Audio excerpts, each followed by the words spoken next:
वक्रतुंड महाकाय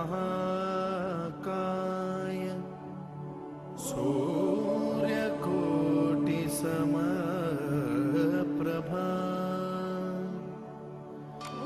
निर्विघ्नं कुरु मे देव सर्वकार्येषु सर्वदा।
देखिए, बेंजीन के बाद में हम थोड़ी सी सामान्य चर्चा करेंगे।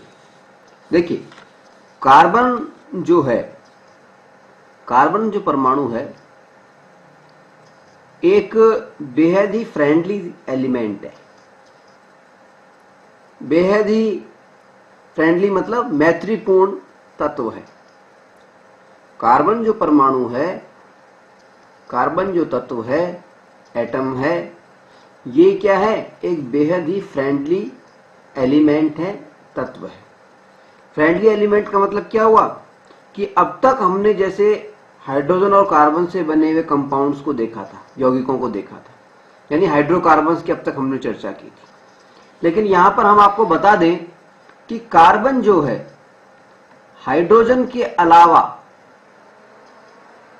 कार्बन हाइड्रोजन के अलावा भी अन्य तत्वों के साथ, अन्य तत्व उनके साथ में भी सह संयोजक आबंध बनाता है।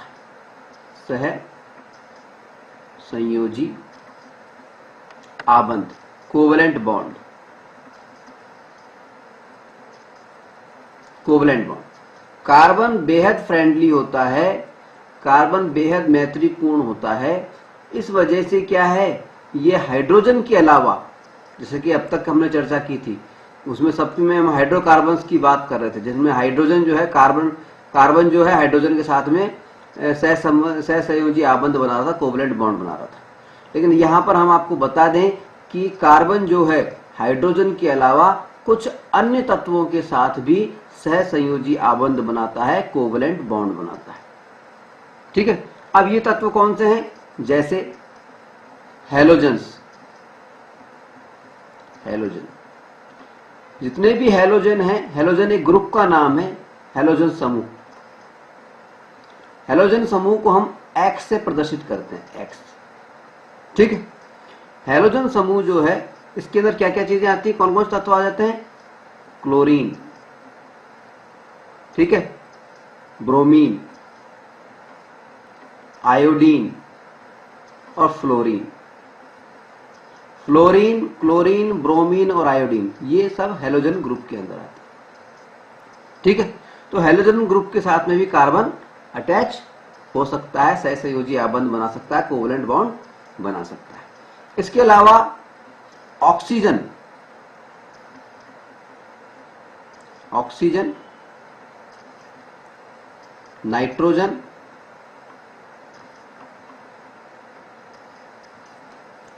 तथा सल्फर, इन तीनों तत्वों के साथ में भी कार्बन जो है सहसंयोजी आबंध बनाता है, कोवलेंट बॉन्ड बनाता है। ठीक है, और इसी कारण से किसी कार्बन श्रृंखला में, कोई भी कार्बन श्रृंखला है क्या, कोई भी हाइड्रोकार्बन, उस हाइड्रोकार्बन के अंदर अगर इन तत्वों के द्वारा, किसके द्वारा, हैलोजन ग्रुप के द्वारा या ऑक्सीजन के द्वारा या नाइट्रोजन के द्वारा या सल्फर के द्वारा, अगर किसी हाइड्रोकार्बन के अंदर इन तत्वों के द्वारा एक या अधिक हाइड्रोजन परमाणुओं को रिप्लेस किया जा रहा है, और इस प्रकार से रिप्लेस किया जा रहा है कि कार्बन की जो संयोजकता है, कार्बन की जो वैलेंसी है, वो संतुष्ट रहे, सेटिस्फाई रहे। ठीक है, मान लीजिए, कहने का मतलब ये है कि अगर कोई हाइड्रोकार्बन है, मान लीजिए CH4, CH4 का जो संरचना है, स्ट्रक्चर, वो कैसी होती है, ये C और H4, एक H यहां, एक H यहां, एक H यहां और एक H यहां। ठीक है, अगर किसी हाइड्रोकार्बन में इन तत्वों के द्वारा, किसी भी एक तत्व को ले लेते हैं हम, मान लीजिए हम क्लोरीन ले लेते हैं। ठीक है, क्लोरीन के द्वारा मान लीजिए एक या अधिक, मान लीजिए इस वाले हाइड्रोजन को एक को भी कर सकता है, एक से अधिक को भी कर सकता है। ठीक है, एक या एक से अधिक हाइड्रोजन के जो परमाणु हैं उनको रिप्लेस किया जाए, किसके द्वारा, इसके द्वारा, यानी एक हाइड्रोजन हटा करके यहां पर Cl लगा, क्लोरीन लगा दिया जाए, क्लोरीन लगा दिया जाए, संरचना क्या हो जाएगी, कार्बन, यहां पे Cl आ जाएगा, यहां पर H, H और H, रिप्लेस हो गया ना, हाइड्रोजन रिप्लेस हो गया।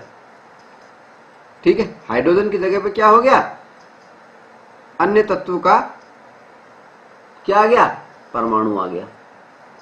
और इस प्रकार से आया है कि कार्बन की जो संयोजकता है वो संतुष्ट रही है, यानी बॉन्ड वो का वो बॉन्ड वापस से आ गया। एक ही हाइड्रोजन को रिप्लेस किया था, उस जगह पर एक क्लोरीन का परमाणु आ गया, यानी एक एक इलेक्ट्रॉन की, क्लोरीन का परमाणु भी ऐसा है इसमें एक इलेक्ट्रॉन की शेयरिंग की आवश्यकता पड़ती है। ठीक है, तो यहाँ पे सेम हो गया। ठीक है, अब ऐसे यौगिकों में जो हाइड्रोजन को प्रतिस्थापित करने वाले तत्व हैं, यानी ये जो यौगिक था मीथेन, इसको हम बोलते हैं methane, CH4 methane, METHANE, methane, single bond है इसलिए एन आया है, ANE। ठीक है, अब ये जो मीथेन है, मीथेन जो कंपाउंड है ये किसका है, कार्बन और हाइड्रोजन का कंपाउंड है, ये एक हाइड्रोकार्बन है। ठीक है, अब ये जो हाइड्रोकार्बन है, ये जो यौगिक है मीथेन, इसके अंदर क्या हुआ, हाइड्रोजन को प्रतिस्थापित किया किसने, क्लोरीन ने। ठीक है, तो हाइड्रोजन को प्रतिस्थापित करने वाले तत्व, कौन सा तत्व था, क्लोरीन। इस तत्व का जो परमाणु है इसको हम कहते हैं विषम परमाणु। क्या कहते हैं, विषम परमाणु, और अंग्रेजी में इसको हम कहते हैं hetero atom, HETRO, hetero atom, ATOM, hetero atom. ठीक है, विषम परमाणु क्या है, क्योंकि डिफरेंट हो गया, देखिए सब जगह हाइड्रोजन हाइड्रोजन हाइड्रोजन है, यहाँ पर हाइड्रोजन हट करके दूसरा एटम आ गया दूसरे तत्व का, इसलिए इसको हम विषम बोलते हैं। तो इसको हम बोले विषम परमाणु या हेट्रो एटम। ठीक है, तो ऐसे यौगिकों में हाइड्रोजन को जो प्रतिस्थापित करते हैं, जो भी हाइड्रोकार्बन है उसमें हाइड्रोजन को प्रतिस्थापित करने वाले जो तत्व होते हैं उनको हम कहते हैं विषम परमाणु या हेट्रो एटम्स। ठीक है। और विषम परमाणु जो होते हैं ये कुछ प्रकार्यात्मक समूहों में भी उपस्थित होते हैं। हेट्रो एटम्स जो होते हैं, विषम परमाणु जो होते हैं, किसमें उपस्थित होते हैं? कुछ प्रकार्यात्मक समूहों में। अब ये प्रकारात्मक समूह क्या होते हैं? प्रकारात्मक समूह को अंग्रेजी में बोलते हैं फंक्शनल ग्रुप। ठीक है। तो हमने ये तो बता दिया कि ये जो विषम परमाणु होते हैं जो कि हाइड्रोजन को रिप्लेस करते हैं, हाइड्रोजन को सब्स्टिट्यूट कर सकते हैं, ये विषम परमाणु कुछ प्रकार्यात्मक समूहों में यानी कुछ फंक्शनल ग्रुप्स के अंदर मौजूद रहते हैं। अब सवाल उठता है कि फंक्शनल ग्रुप क्या होते हैं, प्रकार्यात्मक समूह क्या होते हैं? ऐसा परमाणु अथवा परमाणुओं का समूह, ऐसा एटम या ग्रुप ऑफ एटम, परमाणुओं का समूह जिसकी कुछ खास विशेषताएं होती हैं, जिसकी कुछ क्या होती हैं? स्पेसिफिक प्रॉपर्टीज होती हैं, खास विशेषताएं होती हैं, और जो किसी कार्बन श्रृंखला के साथ अटैच होकर के उसे अपने ये खास गुण, जो भी स्पेसिफिक प्रॉपर्टीज होते हैं, वो प्रदान कर देता है, उसे हम कहते हैं प्रकार्यात्मक समूह, फंक्शनल ग्रुप। ठीक है। यानी ऐसा परमाणु, ऐसा एटम या परमाणुओं का समूह, ग्रुप ऑफ एटम, जिसकी कुछ खास विशेषताएं होती हैं और जो किसी कार्बन श्रृंखला के साथ में, किसी भी कार्बन चेन के साथ में अटैच होकर के और उस कार्बन चेन को अपने ये खास गुण, स्पेसिफिक प्रॉपर्टीज प्रदान कर देता है, दे देता है, उसे हम कहते हैं फंक्शनल ग्रुप, प्रकार्यात्मक समूह। ठीक है। फंक्शनल ग्रुप को या प्रकारात्मक समूह को समझने के लिए हम कुछ उदाहरण ले सकते हैं। कैसे? देखिए, मान लीजिए मैं आपके सामने लिखता हूं शर्मा,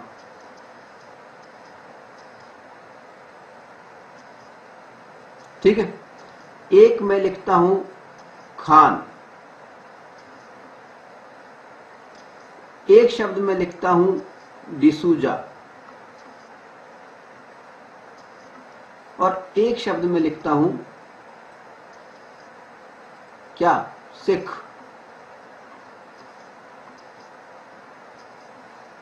चार शब्द मैंने लिखे, और मान लीजिए कोई एक नाम है,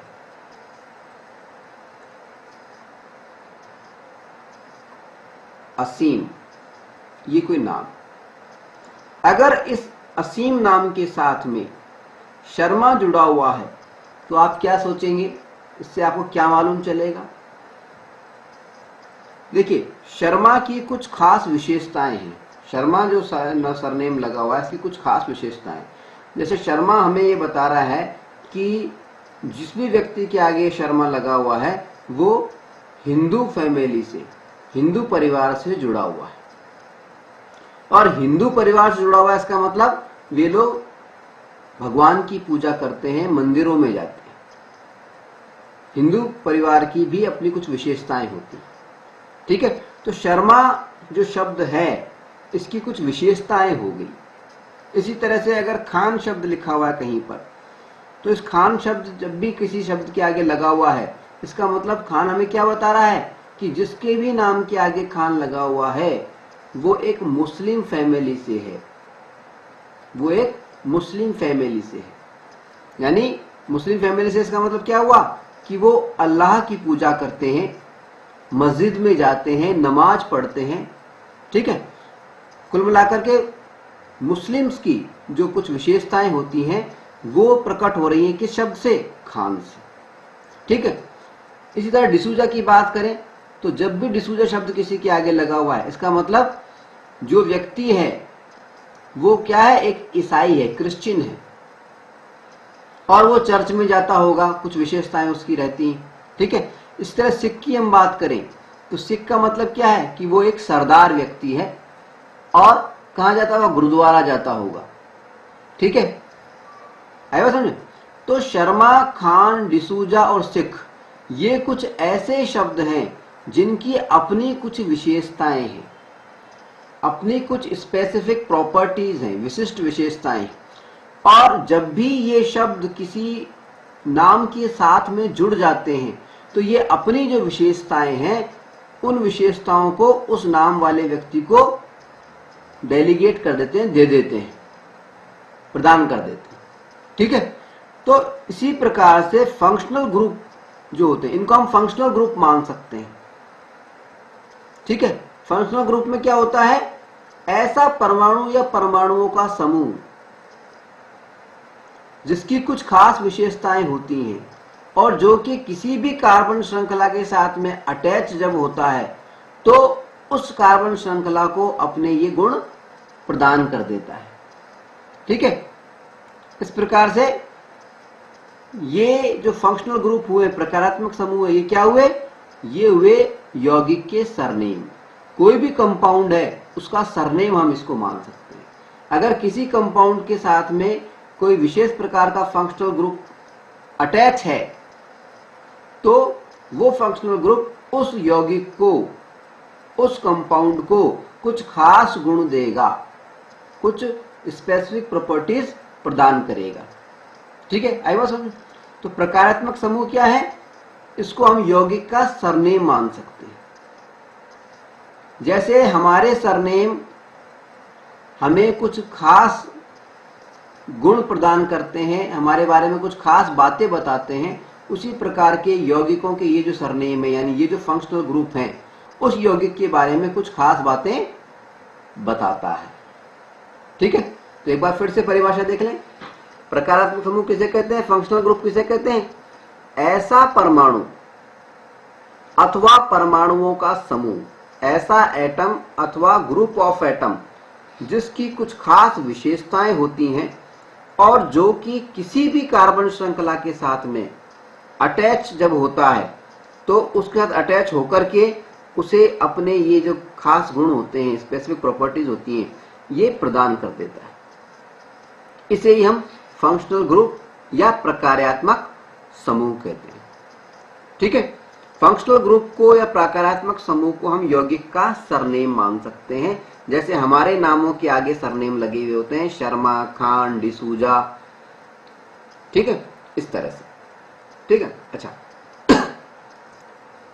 यहां पर दो बातें हम आपको और बता दें कि कोई भी फंक्शनल ग्रुप हो, प्रत्येक फंक्शनल ग्रुप के साथ में एक फ्री वैलेंसी होती है। प्रत्येक फंक्शनल ग्रुप प्रकारात्मक समूह के साथ एक फ्री वैलेंसी होती है। फ्री वैलेंसी, फ्री वैलेंसी का मतलब है मुक्त या स्वतंत्र, वैलेंसी मतलब संयोजकता। यानी प्रत्येक फंक्शनल ग्रुप के साथ में एक फ्री वैलेंसी होती है, मुक्त संयोजकता होती है। इसका मतलब और बता दूं मैं आपको, एक सिंगल बॉन्ड होता है, इस तरह से सिंगल बॉन्ड होता है। प्रत्येक फंक्शनल ग्रुप के साथ में एक फ्री वैलेंसी यानी मुक्त संयोजकता यानी बॉन्ड जुड़ा रहता है, जुड़ा रहता है। और इसी बॉन्ड के कारण ये किसी कार्बन चेन के साथ में अटैच होता है। अगर फ्री वैलेंसी नहीं हो तो ये किसी कार्बन चेन के साथ में नहीं जुड़ सकता। तो किसी कार्बन चेन के साथ में जुड़ने के लिए प्रत्येक फंक्शनल ग्रुप के साथ में एक फ्री वैलेंसी, मुक्त संयोजकता होती है। ठीक है, दूसरी बात, प्रत्येक प्रकारात्मक समूह, जो भी फंक्शनल ग्रुप है जिनकी चर्चा हम थोड़ी देर बाद में आगे करेंगे, प्रत्येक प्रकारात्मक समूह, प्रत्येक फंक्शनल ग्रुप, उसका एक जनरल फार्मूला होता है, सामान्य फार्मूला होता है, सामान्य सूत्र, जनरल फार्मूला। जैसा कि हमने हाइड्रोकार्बन्स में देखा था, कि प्रत्येक हाइड्रोकार्बन का, चाहे वो एल्केन हो, चाहे वो एल्कीन हो, चाहे वो एल्काइन हो, प्रत्येक प्रकार के हाइड्रोकार्बन का एक सामान्य सूत्र था। ठीक उसी प्रकार से प्रत्येक प्रकार का प्रकारात्मक समूह, फंक्शनल ग्रुप, उसका एक सामान्य सूत्र होता है। और सामान्य सूत्र यानी जनरल फार्मूला होने के कारण प्रत्येक प्रकारात्मक समूह, फंक्शनल ग्रुप, एक समजात श्रेणी बनाता है, होमोलोगस श्रेणी बनाता है, होमोलोगस सीरीज बनाता है, समजात श्रेणी, होमोलोगस सीरीज। ठीक है। दूसरी बात क्या हुई कि प्रत्येक जो प्रकारात्मक समूह है, फंक्शनल ग्रुप है, उसका एक सामान्य सूत्र होता है, जनरल फार्मूला होता है। और इसी कारण से प्रत्येक प्रकारात्मक समूह, फंक्शनल ग्रुप, एक समजात श्रेणी बनाता है, एक होमोलोगस सीरीज बनाता है। होमोलोगस सीरीज के बारे में हम पहले चर्चा कर चुके हैं। ठीक है। होमोलोगस सीरीज का मतलब क्या होता है? हमने बताया था कि उसके जो मेंबर्स होते हैं, दो मेंबरों के बीच में एक CH2 ग्रुप का अंतर होता है। ठीक है। और समजात श्रेणी या होमोलोगस सीरीज होती है वो एक जनरल फार्मूले पर आधारित होती है। ठीक है। बाकी पॉइंट्स जो हैं, बिंदु जो हैं, हम आपको पहले बता चुके हैं, इसलिए ज्यादा दोहराएंगे नहीं। यहाँ पर हमें सिर्फ इतना सा ध्यान रखना है कि जब भी हम प्रकारात्मक समूह की बात कर रहे हैं, फंक्शनल ग्रुप की बात करते हैं, तो हमें दो बातों को ध्यान में रखना होगा। पहली बात तो यह है कि प्रत्येक फंक्शनल ग्रुप के साथ में, प्रत्येक प्रकारात्मक समूह के साथ में एक फ्री वैलेंसी यानी मुक्त संयोजकता होती है, यानी एक बॉन्ड होता है, फ्री बॉन्ड होता है। और इसी बॉन्ड के कारण, इसी मुक्त संयोजकता के कारण, इसी फ्री वैलेंसी के कारण ये जो फंक्शनल ग्रुप है किसी कार्बन चेन के साथ में, कार्बन श्रृंखला के साथ में अटैच होता है, जुड़ता है। ठीक है। दूसरी बात हमें ये याद रखनी है कि प्रत्येक फंक्शनल ग्रुप का, प्रत्येक कार्यात्मक समूह का, प्रकारात्मक समूह का एक सामान्य सूत्र होता है, जनरल फार्मूला होता है। और जनरल फार्मूला होने के कारण प्रत्येक प्रकारात्मक समूह, प्रत्येक फंक्शनल ग्रुप एक समजात श्रेणी बनाता है, एक होमोलोगस सीरीज बनाता है। ठीक। चलिए, अब ये प्रकारात्मक समूह कितने प्रकार के हैं और कौन कौन से हैं? देखिए, अगर हम बात करें प्रकारात्मक समूह के प्रकारों की, तो कुल मिलाकर तो 7 प्रकार के, जिनमें से 2 प्रकार हम पहले पढ़ चुके हैं। यहां पर संक्षिप्त में ही हम उसकी बात करेंगे। ये 2 प्रकार कौन से थे? एल्कीन और एल्काइन, यानी डबल बॉन्ड वाले और ट्रिपल बॉन्ड वाले। ठीक है।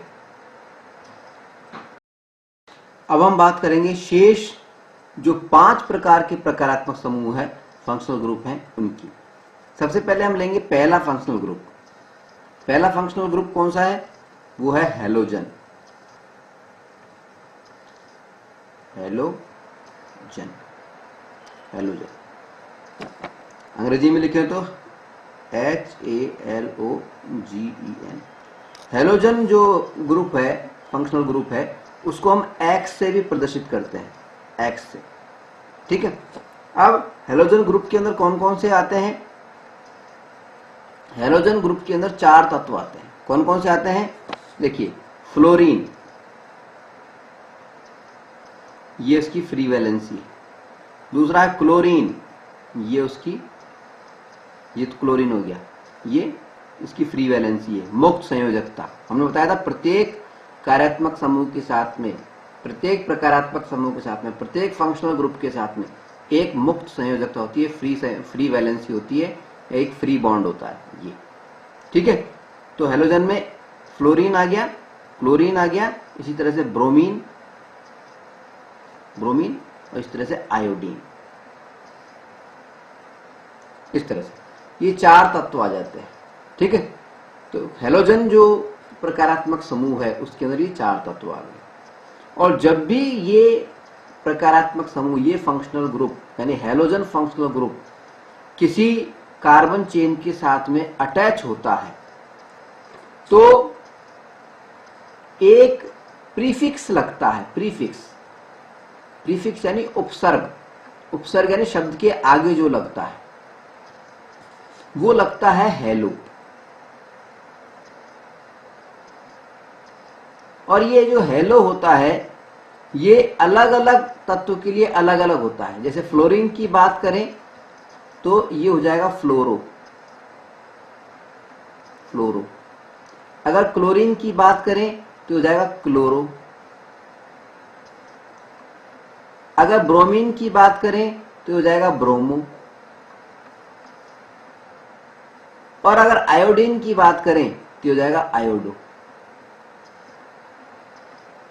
ठीक है। तो जब भी किसी कार्बन चेन के साथ में, किसी कार्बन श्रृंखला के साथ में हैलोजन फंक्शनल ग्रुप अटैच हो तो फिर एक उपसर्ग लगता है, एक प्रीफिक्स लगता है हेलो। और हेलो का अर्थ तत्व के हिसाब से अलग अलग होता है। जैसे फ्लोरीन के लिए फ्लोरो लगेगा, क्लोरीन के लिए क्लोरो लगेगा, ब्रोमीन के लिए ब्रोमो लगेगा और आयोडीन के लिए आयोडो लगेगा। ठीक है। उदाहरण के लिए हम ले लेते हैं, एक शब्द ले लेते हैं क्लोरोप्रोपेन। क्लोरोप्रोपेन। अगर इसकी संरचना बना के दिखाना चाहें तो कैसे दिखाएंगे? ये है प्रोपेन। क्लोरो तो क्या है? प्रीफिक्स है। इसका मतलब इसमें क्या लगा हुआ है? कौन सा हैलोजन ग्रुप मौजूद है? Cl, ये वाला। ठीक है।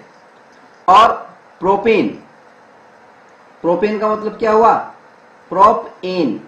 प्रोपेन का मतलब है कार्बन परमाणु कितने हैं? प्रोप कब आता है? जब 3 होते हैं, यानी कार्बन परमाणु 3 बना दिए। एन आ रहा है यानी एएनई। एएनई क्या है? सफिक्स, प्रत्यय, जो शब्द के बाद आता है। एएनई प्रत्यय कब आता है? जब क्या होते हैं? एल्केन होते हैं। एल्केन, एल्केन का मतलब सिंगल बॉन्ड होते हैं। सिंगल बॉन्ड ये बना दिया हमने, ये सिंगल बॉन्ड बना दिया। इसके बाद में इसकी वैलेंसी हम पूरा कर देते हैं। वैलेंसी कैसे पूरा करते हैं? इसकी हाइड्रोजन लगा दो, ये हाइड्रोजन, ये हाइड्रोजन, ये हाइड्रोजन। ठीक है। यहाँ पे भी ऊपर नीचे हाइड्रोजन लगा दो। देखिए इस कार्बन के पास में 4 होने चाहिए थे, 1 था, 2 और लगा दिए हमने। 2 थे, 2 और लगा दिए। ठीक है। इस कार्बन के पास में भी 4 होने चाहिए, 2 थे, 2 और लगा दिए। ठीक है। इस कार्बन के पास में एक ही बॉन्ड है, 3 बॉन्ड और चाहिए। ठीक है। तो यानी 1, 2 और ये तीसरा यहाँ पे बनेगा। हाइड्रोजन यहाँ लगा दिया, यहाँ हाइड्रोजन लगा दिया। अब क्योंकि बात कर रहे हैं हम फंक्शनल ग्रुप की, फंक्शनल ग्रुप कहाँ अटैच होता है? यहाँ पर अटैच होता है। तो यहाँ ये Cl ग्रुप अटैच हो गया। हाइड्रोजन का परमाणु तो यहाँ से हट गया और Cl ग्रुप अटैच हो गया।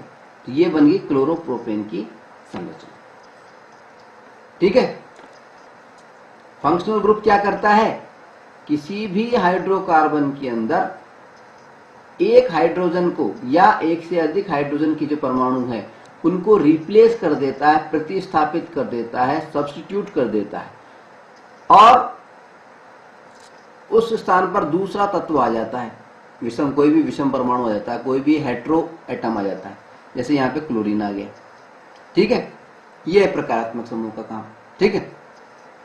अब बात करते हैं हम दूसरे प्रकारात्मक समूह की। दूसरा जो प्रकारात्मक समूह है वो है एल्कोहल। Alcohol,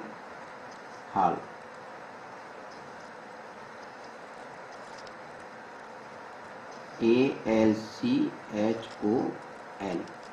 alcohol. ठीक है। ये जो एल्कोहल है इसकी संरचना अगर देखें, इसका हम सूत्र देखें तो वो होता है OH। OH क्या होता है? OH। ठीक है। और जब भी ये ग्रुप किसी कार्बन चेन के साथ में अटैच होता है तो एक सफिक्स लगता है। देखो उपसर्ग को बोलते हैं प्रीफिक्स और प्रत्यय को बोलते हैं सफिक्स। SUFFIX, सफिक्स यानी प्रत्यय, शब्द के बाद में लगने वाला। ठीक है। तो जब भी एल्कोहल प्रकारात्मक समूह, फंक्शनल ग्रुप यानी OH ग्रुप किसी भी कार्बन चेन के साथ में अटैच होता है तो वहां पर एक सफिक्स लगता है, एक प्रत्यय लगता है। प्रत्यय कौन सा लगता है? All, OL, all. ठीक है। उदाहरण के लिए मान लीजिए हम प्रोपेन की ही बात कर रहे हैं। Propane, PROPANE, propane. ठीक है, अगर प्रोपेन है और उसमें कहीं हाइड्रोक्सिल ग्रुप मौजूद है, एक हाइड्रोजन हटा करके, तो ये क्या हो जाएगा, ई हट करके ये ई हट जाएगा और ओल लग जाएगा, OL, propanol, propanol sorry, L बन जाएगा, प्रोपेनॉल। ठीक है, इस तरह से इनको आगे करके हम देखेंगे एक एक करके। फिलहाल यहाँ पे मैं आपको एक परिचय दे रहा हूं, तो यहाँ पे घबराने की जरूरत नहीं है। ठीक है ना, एक एक करके हल्की सी आपको गाइडलाइन दे रहा हूं, फिर एक एक करके हम बातचीत करेंगे। ठीक है, अब तीसरा जो हमारा फंक्शनल ग्रुप है वो है एल्डिहाइड। क्या है, एल्डिहाइड,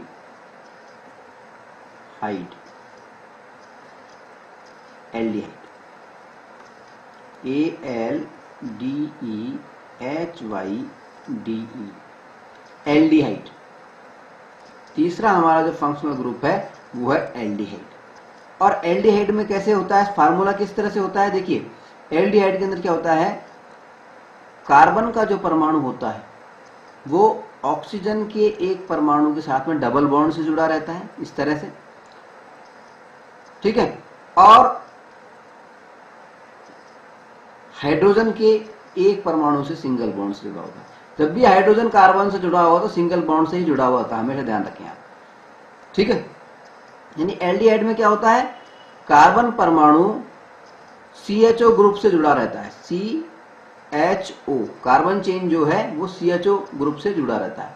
ये इसकी फ्री वैलेंसी हो गई। ठीक है, ये इसकी फ्री वैलेंसी हो गई, स्वतंत्र मुक्त संयोजकता हो गई, फ्री बॉन्ड हो गया। ये कार्बन में डबल बॉन्ड से O जुड़ा हुआ है, ऑक्सीजन जुड़ा हुआ है, और सिंगल बॉन्ड से हाइड्रोजन जुड़ा हुआ है। ठीक है, ये संरचना हो गई एल्डिहाइड की। ठीक है, अब जब भी एल्डिहाइड, ये जो एल्डिहाइड फंक्शनल ग्रुप है, प्रकारात्मक समूह है, किसी कार्बन चेन के साथ में जुड़ता है, तो उस कार्बन चेन का जो नाम होता है, उस नाम के अंदर एक सफिक्स जुड़ता है, एक प्रत्यय जुड़ता है। वो क्या है, वो है एल, AL, एल। जैसे प्रोपेन की हम बात कर रहे थे, उदाहरण प्रोपेन का ही ले रहे हैं हम। प्रोपेन में ई हटा करके यहाँ पे OL हमने लगाया था, OL, अब यहाँ पे AL लगाएंगे, PROPAN,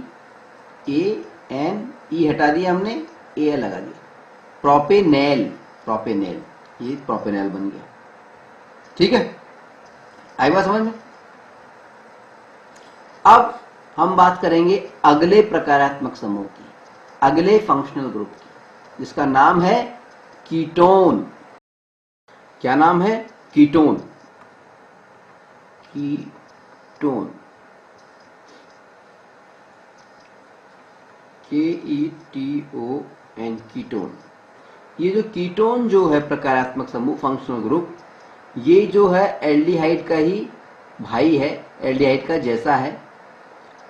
एल्डिहाइड का जैसा है इसका मतलब क्या हुआ, कीटोन के अंदर भी क्या होता है, कार्बन का जो परमाणु होता है वो डबल बॉन्ड के साथ में ऑक्सीजन के साथ में जुड़ा हुआ रहता है। ठीक है, कार्बन परमाणु ऑक्सीजन के साथ में डबल बॉन्ड से जुड़ा रहता है। लेकिन कीटोन में एल्डिहाइड में अंतर क्या है, कीटोन में और एल्डिहाइड में जो मुख्य अंतर है वो ये है कि एल्डिहाइड में ये जो ग्रुप होता है, CO ग्रुप, ये जो ग्रुप होता है ये हाइड्रोजन के साथ में अटैच होता है। किसके साथ में अटैच होता है, हाइड्रोजन के साथ। लेकिन अगर हम कीटोन की बात कर रहे हैं तो ये जो CO ग्रुप है, C double bond O group है, ये हाइड्रोजन के साथ में अटैच नहीं होता है, बल्कि दोनों ओर, दोनों तरफ से ये कार्बन या कार्बन चेन के साथ में अटैच हो सकता है। ठीक है, हाइड्रोजन के साथ में कीटोन ग्रुप कभी भी अटैच नहीं होता। अगर ये जो ग्रुप है CO, ये ग्रुप हाइड्रोजन के साथ में अटैच है तब तो वो हो जाएगा एल्डिहाइड, और अगर वो कार्बन या कार्बन चेन के साथ में अटैच है तो वो हो जाएगा कीटोन। ठीक है, तो इसकी स्ट्रक्चर क्या हुई कीटोन की, कीटोन की हुई कार्बन दोनों तरफ फ्री वैलेंसी है, डबल बॉन्ड के साथ में ऑक्सीजन जुड़ा हुआ है। ठीक है, जब भी हम कीटोन फंक्शनल ग्रुप की बात करते हैं, प्रकारात्मक समूह की बात करते हैं, तो हम एक सफिक्स का इस्तेमाल करते हैं, एक प्रत्यय का इस्तेमाल करते हैं। वो सफिक्स क्या लगता है कीटोन के अंदर? कीटोन के अंदर लगता है ओन, ONE, ओन। कोई भी शब्द है, मान लीजिए हम बात कर रहे थे प्रोपेन की, लगातार प्रोपेन का उदाहरण ले रहे हैं हम लोग, PROP, ANE, प्रोपेन। ठीक है, प्रोपेन का मतलब है, प्रोप कब आता है? जब कार्बन परमाणु 3 होते हैं। अगर संरचना बना के हम देखें तो कार्बन परमाणु 3 होंगे, 1 2 3। ठीक है, और प्रोपेन में जब हम नाम लिखेंगे सफिक्स लगा के तो ई हटा देंगे और ये बन जाएगा PROPANONE, प्रोपेनॉन, प्रोपेनॉन। ठीक है, अब संरचना बना के देखते हैं कैसे होगा। देखिए, कार्बन 3 कार्बन जुड़े हुए हैं। ठीक है, इन कार्बन्स के साथ में किसी भी एक कार्बन के साथ में, अब यहाँ पे हाइड्रोजन जुड़े हुए होंगे, डबल बॉन्ड करके ऑक्सीजन लगा हुआ होगा। ऊपर भी लगा सकते हैं ऑक्सीजन को, नीचे भी लगा सकते हैं। डबल बॉन्ड करके ऑक्सीजन जुड़ा हुआ है और दोनों तरफ कार्बन होने चाहिए, इधर भी इधर भी, तो ये दोनों तरफ कार्बन हो गए। अब बाकी जगह वैलेंसी पूरी कर दें अपन। ठीक है, CO ग्रुप हो गया ना, ये वाला, ये पोजीशन आ गया ना यहाँ पर। बस इसमें O हमने नीचे बना दी, चाहे तो ऊपर भी बना सकते हैं, कोई दिक्कत वाली बात नहीं है। ठीक है, अब वैलेंसी पूरा कैसे करते हैं? देखिए, इस कार्बन की वैलेंसी की बात करें, कार्बन की वैलेंसी होती है 4, यानी 4 बॉन्ड होते हैं कार्बन के पास में। तो यहाँ पर बॉन्ड कितना है? 1, तो 3 बॉन्ड और बनाने हैं इसके पास में, तो 1 2 3, 3 बॉन्ड बना सकते हैं और प्रत्येक बॉन्ड से हाइड्रोजन जोड़ देंगे, हाइड्रोजन जोड़ देंगे। इस कार्बन की बात करें तो 2 बॉन्ड तो ये मौजूद हैं, 2 बॉन्ड ये वाले मौजूद हैं, तो 4 पहले से ही बॉन्ड हो गए, तो यहाँ पे कुछ भी नहीं लगाना हमें। इस कार्बन की बात करें तो यहाँ पर 1 बॉन्ड है, 4 बॉन्ड चाहिए, 3 बॉन्ड और होने चाहिए हमारे पास में, तो 1 2 3 बॉन्ड ये बना दिए, यहाँ हाइड्रोजन लगा दिए, यहाँ हाइड्रोजन लगा दिए, यहाँ भी हाइड्रोजन लगा दिए। ठीक है, तो ये स्ट्रक्चर जो बनी वो बन गई कीटोन की। ठीक है, अब कीटोन के बाद में अब हम बात करेंगे जो अगला हमारा फंक्शनल ग्रुप है, 5वां, वो है कार्बोक्सिलिक एसिड। कौन सा है? Carboxylic acid.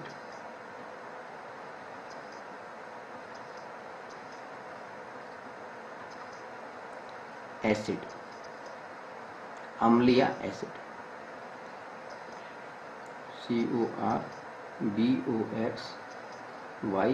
CORBOXYLIC, carboxylic acid, ACID acid, carboxylic acid. अब कार्बोक्सिलिक जो एसिड है ये भी कुछ कुछ एल्डिहाइड और कीटोन से ही मिलता है। किस तरह से? देखिए, एल्डिहाइड में हमने संरचना क्या बताई थी कि कार्बन का जो परमाणु है वो डबल बॉन्ड के साथ में ऑक्सीजन जुड़ा रहता है। ठीक है, ठीक है, और एल्डिहाइड में तो हमने कहा था कि ये हाइड्रोजन के साथ जुड़ा रहता है, एक हाइड्रोजन और जुड़ा रहता है, यहाँ पर H जुड़ा रहता है यहाँ पर। ठीक है, कीटोन में हमने कहा कि ये कार्बन श्रृंखला जुड़ी होती है, यानी इधर भी कार्बन होता है और इसके इस वाले इस साइड में भी कार्बन होता है। ठीक है, लेकिन अगर हम कार्बोक्सिलिक एसिड की बात कर रहे हैं तो ये जो CO ग्रुप है, C डबल बॉन्ड O, ये किससे जुड़ा रहता है? ये OH से, हाइड्रोक्सिलिक एसिड, हाइड्रोक्सिलिक जो ग्रुप है, OH जो ग्रुप है उससे जुड़ा रहता है, ये संरचना बन जाती है। तो जब भी हम कार्बोक्सिलिक एसिड की बात करते हैं, फंक्शनल ग्रुप की बात करते हैं, तो इस फंक्शनल ग्रुप के अंदर जो उपसर्ग लगता है नाम के पीछे, सॉरी प्रत्यय लगता है नाम के पीछे, सफिक्स लगता है नाम के पीछे, वो क्या होता है? वो होता है oic acid, OIC acid, ACID acid, oic acid. कोई भी नाम है उसके आगे अगर ये उसमें ये ग्रुप प्रेजेंट है, मौजूद है, तो हम ओइक एसिड जोड़ देते हैं। जैसे हम प्रोपेन की बात कर रहे थे, यहाँ पे प्रोपेन की बात कर रहे थे, तो प्रोपेन में ई हटा करके ओइक एसिड लगा देंगे तो ये क्या बन जाएगा? Propanoic acid, propanoic acid. ठीक है, यहाँ पे हमें इतना ध्यान रखना है कि जब भी कार्बोक्सिलिक एसिड ग्रुप किसी कहीं पे भी मौजूद हो, किसी भी कार्बन चेन में मौजूद हो, तो वहां पे जो सफिक्स लगेगा, जो प्रत्यय लगेगा, वो लगेगा ओइक एसिड। ठीक है, ये तो हुआ फंक्शनल ग्रुप्स का प्रकारात्मक समूह का एक सामान्य परिचय। हमने बताया आपको कि कुल मिलाकर के 7 प्रकार के प्रकारात्मक समूह हैं, फंक्शनल ग्रुप हैं, जिनमें से 2 ग्रुपों के बारे में हम पहले पढ़ चुके हैं। वो हैं एल्कीन और एल्काइन, यानी जिनमें कार्बन कार्बन के बीच में डबल बॉन्ड मौजूद होता है और जिनमें कार्बन कार्बन के बीच में ट्रिपल बॉन्ड मौजूद होता है। ठीक है, एल्कीन और एल्काइन के अलावा बाकी के जो 5 फंक्शनल ग्रुप थे, कौन कौन से? Halogen, number 2 alcohol, number 3 aldehyde, number 4 ketone और नंबर 5 कार्बोक्सिलिक एसिड। ये जो 5 ग्रुप हैं, इनके बारे में सामान्य जानकारी हम आपको दे चुके हैं। अब एक एक करके हम प्रत्येक ग्रुप के ऊपर विचार करेंगे। चलिए चर्चा को आगे बढ़ाते हैं। सबसे पहले हम लेंगे प्रकारात्मक समूह फंक्शनल ग्रुप हेलोजन को। हेलोजन जो ये फंक्शनल ग्रुप है, इसको हम हेलो एल्केन्स के नाम से भी जानते हैं। किस नाम जानते हैं? Halo alkanes, HALO, halo, ALKANES, halo alkanes.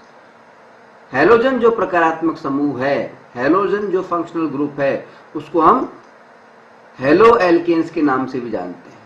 अब हेलोजन को हेलो एल्केन्स हम क्यों कहते हैं? क्योंकि क्या होता है कि जब भी किसी एल्केन के साथ में कोई हेलोजन ग्रुप जुड़ता है,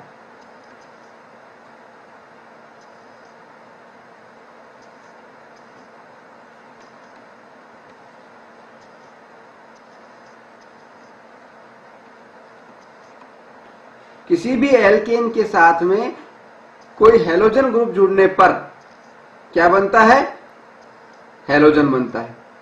इसीलिए इसको हम हेलो एल्केन्स के नाम से जानते हैं। ठीक है, किस तरह से? देखिए, मान लीजिए कोई एल्केन है CH4, ठीक है। अगर इसकी हम संरचना बना के देखें तो इसका मतलब है ये क्या है? कार्बन है और उसके चारों तरफ 4 हाइड्रोजन लगे हुए हैं, हाइड्रोजन, हाइड्रोजन, हाइड्रोजन, हाइड्रोजन। अगर इसके किसी एक हाइड्रोजन को हेलोजन ग्रुप का कोई मेंबर, हेलोजन ग्रुप के मेंबर कौन कौन से होते हैं? Fluorine, chlorine Cl, bromine Br, iodine I। ठीक है, अगर एल्केन को, किसी भी एल्केन के अंदर मौजूद हाइड्रोजन को, किसी एक या एक से अधिक हाइड्रोजन परमाणु को अगर हेलोजन ग्रुप रिप्लेस कर देता है, हाइड्रोजन परमाणु को रिप्लेस कर देता है और उसके स्थान पर जुड़ जाता है, तो क्या बन जाता है? Halo alkane. किस तरह से? हाइड्रोजन, मान लीजिए हाइड्रोजन परमाणु के स्थान पर क्या आ गया?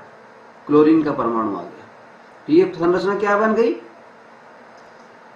HC, इधर भी H, इधर भी H, और यहां पर क्या आ गया? क्लोरीन का परमाणु आ गया। ठीक है, तो ये संरचना बन गई किसकी?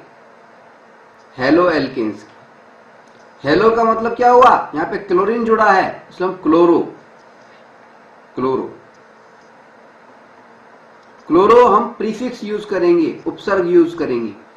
और एल्केन कौन सा था? ये एल्केन था मीथेन। एक कार्बन है, एक कार्बन के लिए मैथ आता है, तो METH, मैथ, और क्योंकि सिंगल बॉन्ड है इसलिए ANE, तो ये हो गया है क्लोरोमेथेन। क्लोरोमेथेन की संरचना हो गई। इस संरचना को हम दूसरे रूप में भी लिख सकते हैं। कैसे? CH3Cl, इस रूप में भी हम लिख सकते हैं। ये भी क्लोरोमेथेन ही हुआ। ठीक है, आई बात समझ? तो जब भी किसी एल्केन के साथ में कोई हेलोजन ग्रुप जुड़ जाता है, हेलोजन ग्रुप का मतलब क्या है? फ्लोरीन, क्लोरीन, ब्रोमीन या आयोडीन, इनका किसी का परमाणु अगर जुड़ जाता है तो क्या बनाता है, हेलो एल्केन्स बनाता है।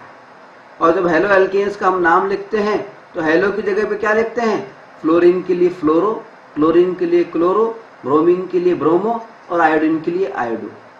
ठीक है। और ये जो क्लोरो, ब्रोमो और फ्लोरो और आयोडीन, आयोडो जो आ रहा है, ये जो आ रहा है ये शब्द से पहले आता है, ये प्रीफिक्स है, उपसर्ग है। ठीक है। और बाद में एल्केन का नाम आ जाता है। ठीक है, आई बात समझ। उदाहरण के लिए हम लेते हैं, देखिए अभी हमने बात करी थी CH4 की, यानी मीथेन की, METHANE, मीथेन। अगर हम बात करें जिसमें कार्बन परमाणु 2 हैं, C2H6 की, 2 कार्बन परमाणु हैं, यानी ये क्या हो गया, एथ, ETHANE, एथेन, एथेन, ये है एथेन। ठीक है। अगर हम एथेन की संरचना की बात करें तो एथेन की संरचना क्या होगी, देखिए 2 कार्बन के परमाणु हैं। ठीक है।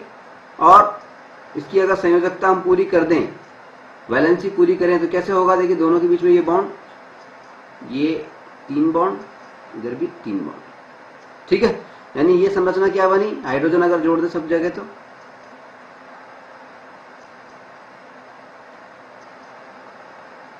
ये संरचना हो गई CH3CH3। ठीक है। ये किसकी संरचना हो गई, एथेन की।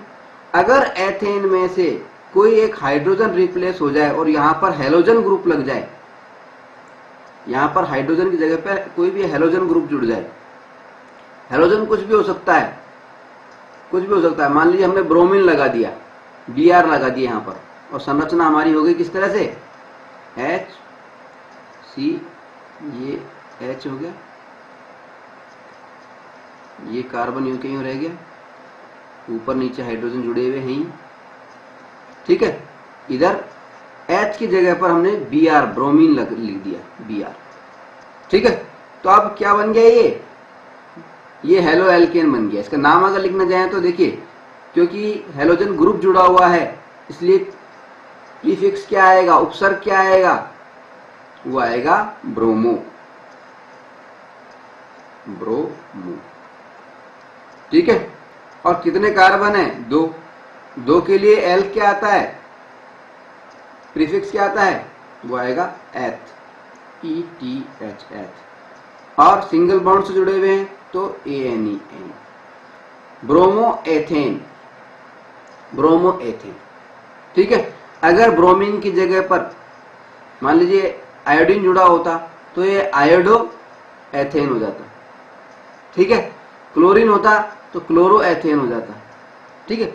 जो भी आएगा। ठीक है। अच्छा, इसी तरह से हम चाहें तो हम ऐसा भी कर सकते हैं कि मान लीजिए कार्बन परमाणु 3 है हमारे पास। अच्छा, इसकी संरचना दूसरा लिख के बता दूं मैं। ये संरचना ये ब्रोमो एथेन की है ना, इसको दूसरे रूप में हम लिख सकते हैं, कार्बन और हाइड्रोजन 3 है तो CH3, फिर बॉन्ड बना दिया, फिर 2 हाइड्रोजन इसके पास में, इस वाले कार्बन के पास में, तो CH2, और फिर ये ब्रोमीन जुड़ा हुआ है Br। इसको हम इस तरह से भी लिख सकते हैं। ठीक है। चलिए अब हम मान लीजिए हमारे पास में कार्बन के 3 परमाणु यानी C3, और तो हमारा फार्मूला क्या हो जाएगा जब C3 रखेंगे तो एल्केन्स के अंदर, एल्केन्स के अंदर क्या हो जाएगा फार्मूला, अगर 3 रख दिया, कार्बन 3 रख दिया तो हमने C3H8। किसका फार्मूला हुआ ये, कार्बन 3 है, कार्बन 3 है, इसका मतलब प्रोप, PROP, प्रोप। ठीक है। और सिंगल बॉन्ड है, हम बात कर रहे हैं एल्केन्स की, तो क्या आएगा, सफिक्स, प्रत्यय क्या आएगा, ANE। ये है प्रोपेन। ठीक है। अब प्रोपेन की संरचना लिखना चाहें तो कैसे लिखेंगे, देखिए C3H8, ये है propane, PROP, prop, ANE, propane. ठीक है। इसकी संरचना हमें लिखनी है तो कैसे, कार्बन कितने हो गए, 3, 1 2 3। ठीक है। बॉन्ड्स बना दिए और सारी वैलेंसी पूरी कर दो प्रत्येक कार्बन परमाणु की। तो इसमें एक बॉन्ड बना हुआ है, 3 बॉन्ड और चाहिए, तो उसको हम H3 इस तरह से लिख देंगे। ठीक है, हम चाहें तो उसको इस तरह से बना सकते थे, C H3 1 2 3, यहाँ पे H इस तरह से जोड़ सकते थे। ठीक है, इसी तरह से यहाँ पे हाइड्रोजन जोड़ देते, यहाँ पर भी हाइड्रोजन जोड़ देते। ठीक है, इसमें जोड़ते तो ये 1 2 3 हाइड्रोजन हमें जोड़ना होता है। ठीक है, अब अगर मान लीजिए ये हाइड्रोजन है, इसके स्थान पर कोई हैलोजन ग्रुप आ गया, मान लीजिए आयोडीन आ गया या क्लोरीन ही आ गया, क्लोरीन मान लेते हैं हम, क्लोरीन मान लिया, इस हाइड्रोजन की जगह पर रिप्लेस होकर के, सब्स्टिट्यूट होकर के, और क्लोरीन जो ग्रुप है, फंक्शनल ग्रुप है, वो जुड़ गया, एक हैलोजन ग्रुप अटैच हो गया। ठीक है, तो हमारी संरचना क्या बन गई, देखिए ये संरचना क्या हो गई, यहाँ पे क्लोरीन जुड़ने के बाद में। ठीक है, अब हम इसको लिखेंगे, कैसे लिखेंगे, देखिए कार्बन के साथ में 3 हाइड्रोजन जुड़े हुए हैं, तो इसको हमने लिख दिया CH3। फिर इस वाले कार्बन के साथ में 2 हाइड्रोजन जुड़े हुए हैं, उसको लिख दिया हमने CH2। इस वाले हाइड्रोजन के साथ में कितने जुड़े हुए हैं, इस वाले कार्बन के साथ में 2 हाइड्रोजन जुड़े हुए हैं, तो ये CH2। उसके बाद में क्या जुड़ा हुआ है, क्लोरीन ग्रुप C। ये बन गई इसकी स्ट्रक्चर। नाम लिखना चाहें तो क्योंकि क्लोरीन ग्रुप जुड़ा हुआ है, क्लोरीन क्या है, एक हैलोजन ग्रुप है, यानी हेलो जुड़ेगा सबसे पहले, एक प्रीफिक्स यूज होगा, उपसर्ग यूज होगा, कौन सा, क्लोरो, क्लोरो। इसके बाद में क्या आएगा, 1 2 3 कार्बन परमाणु है, तो आएगा prop, PROP, prop. Single bond है इसलिए क्या आएगा, AN, प्रोपेन। तो ये हो गया क्लोरोप्रोपेन। ठीक है, तो जब भी कोई हैलोजन ग्रुप किसी कार्बन चेन के साथ में अटैच होता है, तो हम एक प्रीफिक्स का इस्तेमाल करते हैं, एक उपसर्ग का इस्तेमाल करते हैं, वो होता है हेलो, HALO, हेलो। ठीक है, और हेलो का मतलब फ्लोरीन के लिए फ्लोरो, क्लोरीन के लिए क्लोरो, ब्रोमीन के लिए ब्रोमो, और आयोडीन के लिए आयोडो, ये होता है। अगर जो हैलोजन ग्रुप जुड़ा है वो फ्लोरीन है तो फ्लोरो आएगा, क्लोरीन जुड़ा है तो क्लोरो आएगा, ब्रोमीन जुड़ा है तो ब्रोमो आएगा, ब्रोमो आएगा, और आयोडीन जुड़ा है तो आयोडो आएगा। ठीक है, आएगा समझ। चलिए, ये तो बात हुई हैलोजन की। अब हम बात करते हैं कि हैलोजन का जनरल फार्मूला क्या होता है। देखिए,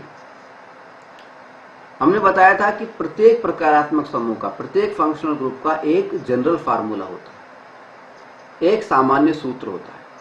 और हैलोजन के अगर सामान्य सूत्र की बात करें, हैलोजन के अगर जनरल फार्मूले की बात करें, तो हैलोजन का जनरल फार्मूला एल्केन की फार्मूले से मिलता जुलता है, क्योंकि हैलोजन को हम क्या बोलते हैं, हेलो एल्केन भी बोलते हैं। तो एल्केन, सबसे पहले तो हम देखें एल्केन्स का जनरल फार्मूला क्या होता है। एल्केन का जनरल फार्मूला हम जानते हैं क्या होता है, CnH2n+2। इसमें n क्या है, कार्बन परमाणु की संख्या। ठीक है ना। और हम जानते हैं कि एल्केन के अंदर, किसी भी एल्केन के अंदर अगर एक हैलोजन ग्रुप जुड़ जाए, एक या एक से अधिक हैलोजन ग्रुप जुड़ जाए, तब हेलो एल्केन बनता है, तब हैलोजन बनता है। ठीक है, तो अगर इस फार्मूले के अंदर हम हाइड्रोजन 2n+2, यहाँ भी 2 हाइड्रोजन हुआ, 2 का मतलब 2 हाइड्रोजन के परमाणु हुए, तो इसकी जगह 1 मान लें, और दूसरे हाइड्रोजन परमाणु की जगह पर हम X मान लें, X यानी हैलोजन ग्रुप जुड़ गया। यही तो होता है, एक हाइड्रोजन रिप्लेस होकर के और उसकी जगह पर हैलोजन ग्रुप का कोई भी मेंबर आ जाता है, कोई भी X मेंबर आ जाता है। ठीक है, तो जो फार्मूला बना हैलोजन का वो क्या बना, CnH2n+1 इंटू हैलोजन ग्रुप। ठीक है, ये फार्मूला है। इस फार्मूले से हम किसी भी हैलोजन का हम निकाल सकते हैं। आएगा समझ। ये तो हो गई जनरल फार्मूले की बात। अब हम 2 उदाहरण छोटे छोटे लेकर के देखते हैं। देखिए, मान लीजिए हमसे कोई कहे कि chlorobutane CH2 CHRO, chloro butane. इसकी संरचना बनाइए। ठीक है, तो जैसे ही हम क्लोरो शब्द देखेंगे हम ये बात तो समझ जाएंगे कि ये क्या है, एक हैलोजन है।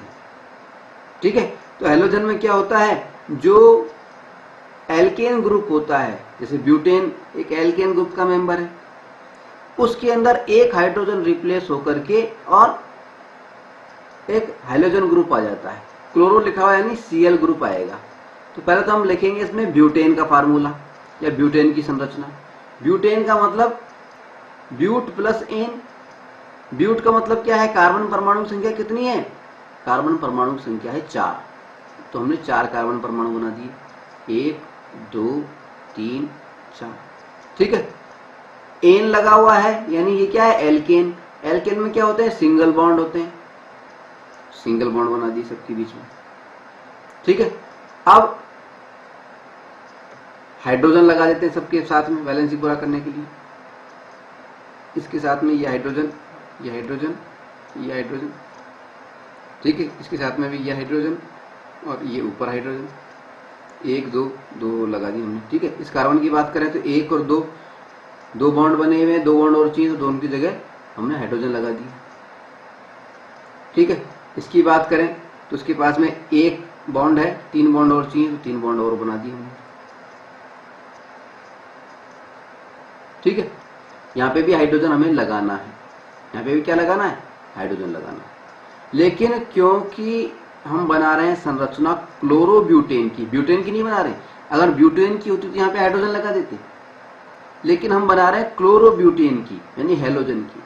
इसका मतलब क्या हुआ, ये हाइड्रोजन ग्रुप रिप्लेस होगा किससे, क्लोरीन से। ठीक है, तो यहां पर हम हाइड्रोजन नहीं मान करके क्लोरीन ग्रुप मानेंगे, Cl मानेंगे। तो इसका पूरा फार्मूला क्या हो गया, संरचना कैसी होगी, स्ट्रक्चर कैसा हो गया। देखिए इस संरचना का रूप अगर हम देखें तो देखिए ये कार्बन है, इसके बाद में कितने हाइड्रोजन जुड़े हुए हैं, 1 2 3, तो H3 लिख दिए। ये जो कार्बन है इसके साथ में कितने हाइड्रोजन जुड़े हुए हैं, 2, तो CH2 लिख दिया, फिर बॉन्ड बना दिया। इस कार्बन के साथ में कितने हाइड्रोजन जुड़े हुए हैं, 2, CH2 लिख दिया हमने, फिर बॉन्ड बना दिया। इस कार्बन के साथ में कितने हाइड्रोजन जुड़े हुए हैं, 1 और 2, CH2 लिख दिया। अब इस हाइड्रोजन को हटा करके क्लोरीन ग्रुप जुड़ा हुआ है, तो हमने बॉन्ड बना करके ये क्लोरीन ग्रुप जोड़ दिया। ठीक है, तो ये क्या हो गया, क्लोरोब्यूटेन की संरचना, क्लोरोब्यूटेन की संरचना। आई बात समझ में। ठीक है, इसी तरह से मान लीजिए हमसे कोई कह दे क्लोरोपेंटेन की ब्रोमोपेंटेन की बनाइए। किसकी बनवा रहे हैं हमसे, मान लीजिए हमसे कहते हैं ब्रोमोपेंटेन, ब्रोमोपेंटेन।